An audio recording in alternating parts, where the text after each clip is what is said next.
Good morning, Thomas. Hello. Um, as part of our review of the work of the Games-Based Training Project funded by Erasmus Plus, we're speaking to each partner, looking at how their work and their experience matches the overall objectives of the program. As you know, we've been looking at those with basic needs and basic skills, how to upskill them using games-based technology, with two key intellectual outputs envisaged.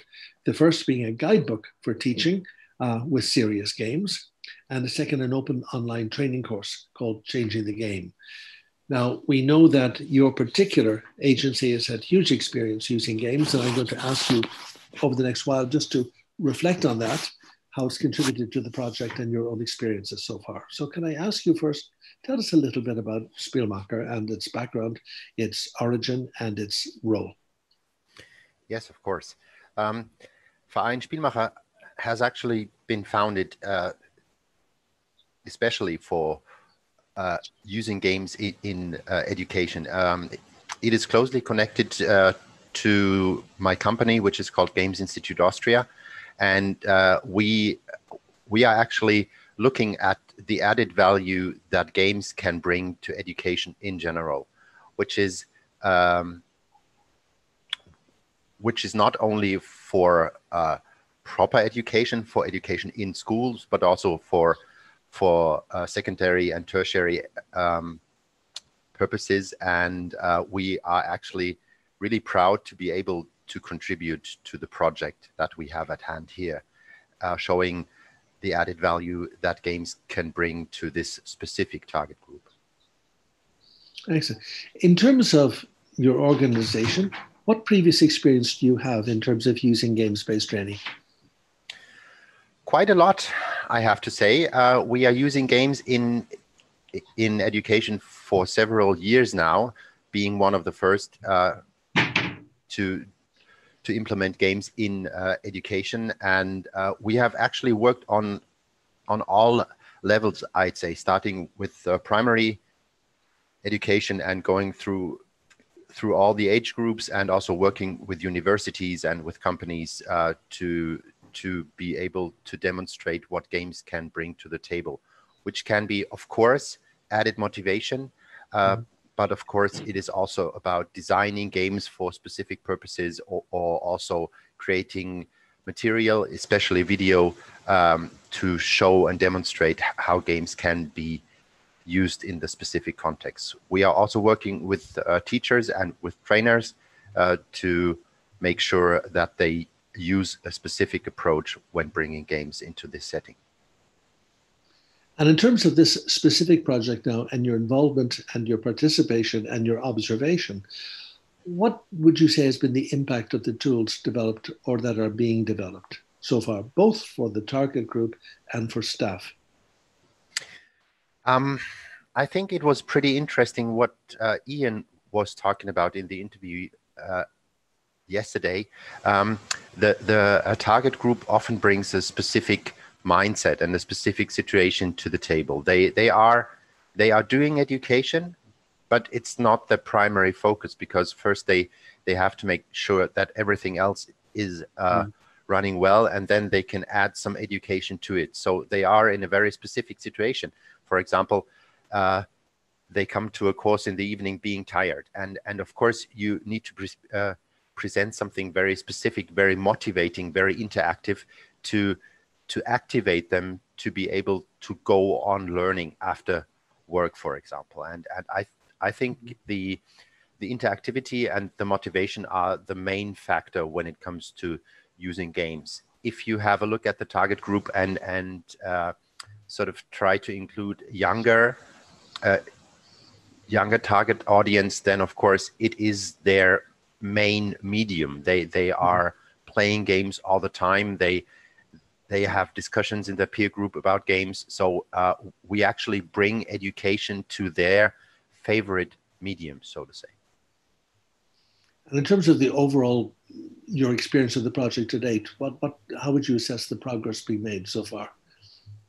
Well, we have very different setups, very different situations at hand. And I think the most interesting thing about it is that no matter which game is used, no matter what the setup at hand is, no matter what kind of infrastructure is brought to the project, there's always a benefit of using games, especially for the target group, but also for the teachers and trainers involved, because they actually realize that there is added value beyond having fun together, which sounds a little simple, but actually having fun while learning is actually a major benefit too.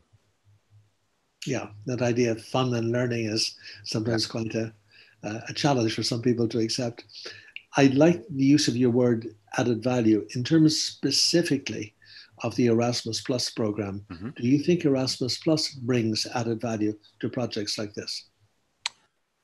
As far as I can see now, yes, definitely, because I have to refer to the interview that Ian did yesterday. I think that probably a lot of trainers and a lot of institutions do not have the potential to work through this new approach because they are just not paid for it. And the Erasmus projects give the possibility to elaborate on interesting ideas. And another thing is that you can actually compare to other institutions all over Europe who are sort of sharing the same approach, and you can see that in different setups it is a little different how it is implemented, but at the same time the outcome is probably rather similar. That's the word. Looking ahead, I mean, I think this idea of transnationality is very important and international comparison. Looking ahead, considering the impact of COVID-19 pandemic now, how would you see the potential future for games-based training approaches in European education over the next couple of years? Well, I think that that there are probably very good prospects, especially if you add our second idea or second approach to the project, and that is making sure that everyone is actually or has the possibility to join in and try out him or herself by producing video, by using platforms that are actually pretty commonplace for gamers, but are not that much used, as far as I know, in European projects. And that is creating video content around games and around the use of games so that they are easily available and easily consumable for the target group when it comes to the teachers and trainers, as well as for the target group when it comes to the students and the people taking part in these programs. Excellent. Okay. I think this gives us a very good overview, and I'd like to thank you for your contribution. Just one last point would be on the real value, if any, of transnationality. You've mentioned some of the points before in relation to Erasmus+. How do you assess or judge the value of a really consistent transnational approach to these issues? Well, I'd say it brings more impact. I think it is easier for an organization that comes from a specific country if they see that this has been done before in their respective country, and that it sort of fits in their specific mindset too. If you see what is done in this area, there has been quite some projects and some ideas and some products already, but they are probably mostly focused on a specific area. Like, for example, Scandinavia is pretty strong when it comes to using games in education. And I think these projects show that the same approach can work everywhere, no matter where you come from. Great. That's a lovely point on which we can conclude this. Thomas, thank you very much for your contribution. Thank you.